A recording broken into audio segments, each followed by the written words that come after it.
While progression seems steady at the university, one reminder of white supremacy still remains.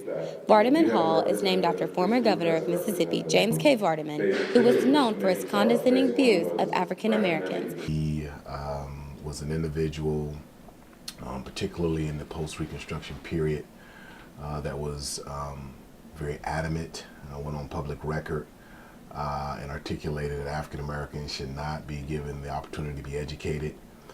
They should not have the right to vote.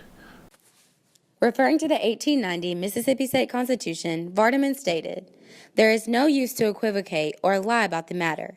Mississippi's Constitutional Convention of 1890 was held for no other purpose than to eliminate the N-words from politics. Not the ignorant and vicious, as some of the apologists would have you believe, but the N-words. Let the world know it just as it is.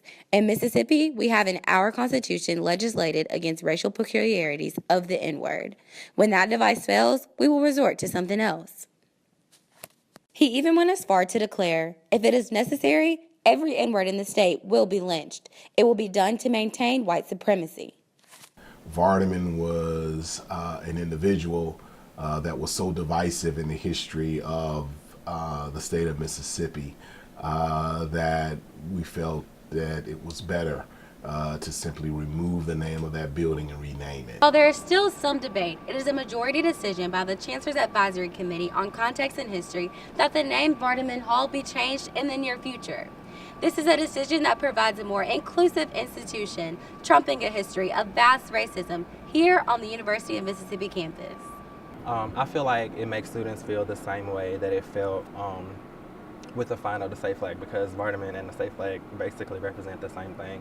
I feel like the students also feel excluded to have such a figure here on campus. New names for the building are still being considered, but committee members ensure that it will carry a much less controversial connotation. NewsWatch Ole Miss, Joy Addison.